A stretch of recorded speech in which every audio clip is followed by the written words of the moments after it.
Assalamualaikum warahmatullahi wabarakatuh. Welcome to my channel Gudang Cuan Genzi. Apa kabar teman-teman semua? Semoga teman-teman dalam keadaan sehat walafiat dan selalu dilancarkan rezekinya dan juga selalu dilancarkan usahanya. Nah, baik lagi kali ini saya akan ngeevaluasi belanja mingguan kedua di bulan Agustus. Ya, jadi apakah belanja mingguan saya kali ini dananya ada sisa atau malah boncos atau malah kelebihan atau malah kekurangan.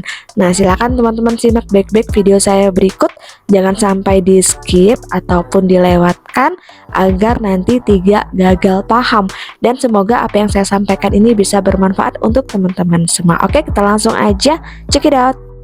Hai guys, welcome back to my channel Gudang Cuan Genzi. Nah, kita langsung aja ya, bagaimana sih evaluasi untuk belanja mingguan saya di bulan Agustus di minggu kedua. Oke, kita langsung cek aja.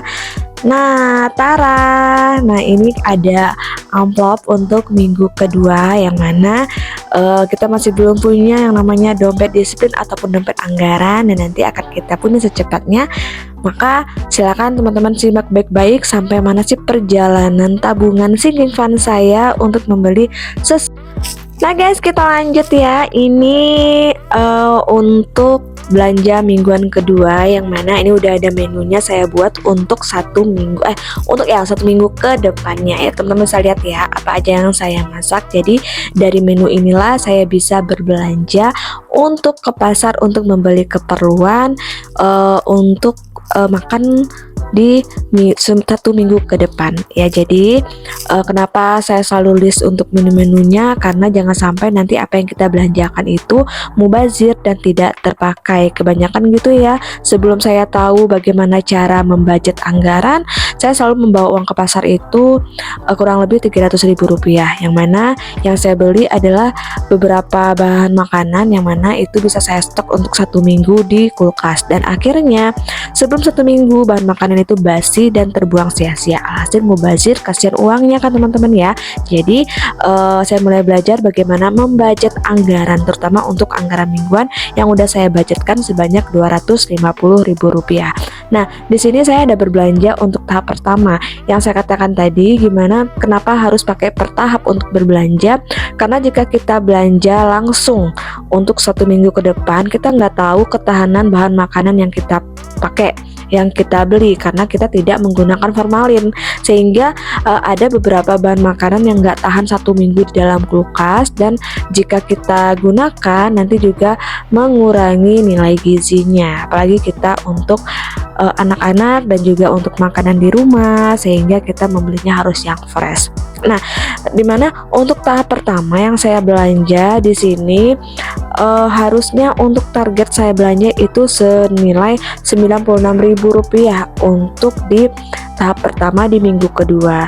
Nah, realnya saya berbelanja dengan total nilai Rp78.000, sehingga ada sisa uangnya sebanyak Rp18.000.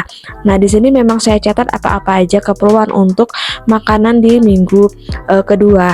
Jadi ada beberapa hal yang mana di sini yang nggak saya beli karena memang mungkin takutnya nggak kepake.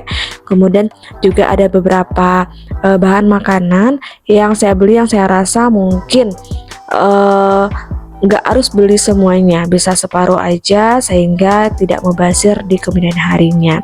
Nah, makanya total belanja saya sebanyak Rp78.000, sehingga ada sisanya sebanyak Rp18.000.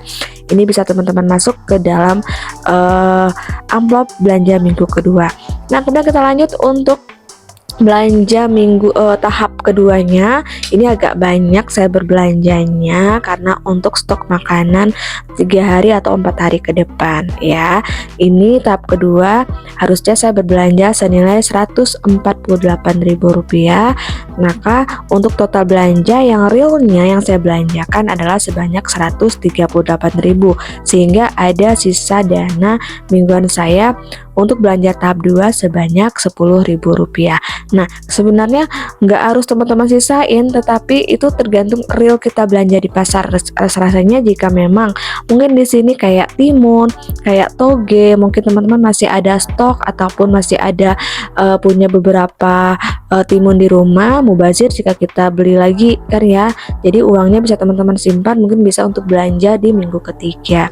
Nah, di sini juga ada saya menganggarkan untuk membeli gula, untuk membeli sabun, untuk membeli deterjen. Di sini saya hapus karena stok deterjen, stok sabun, stok gulanya masih banyak di rumah. Jadi nggak saya beli. Jadi saya belinya beberapa hal yang dirasakan memang kebutuhan untuk di minggu kedua, sehingga di sini ada beberapa tambahan di mana di sini nggak saya catat untuk telur. Nah, maka saya catat sini untuk telur dan tahu, kemudian untuk bumbu-bumbu lainnya ya yang saya rasa itu dibutuhkan untuk di minggu kedua, sehingga totalnya menjadi Rp10.000 dan akhirnya uang saya bersisa sebanyak Rp28.000. Tara, ini teman-teman ya. Mari kita lihat untuk sisa anggaran di minggu kedua. Oke, senilai Rp28.000. Nah, sisa ini nanti bisa teman-teman masuk apakah ke tabungan atau ke sinking fund, yang mana barangkali teman-teman memiliki target untuk sinking fund atau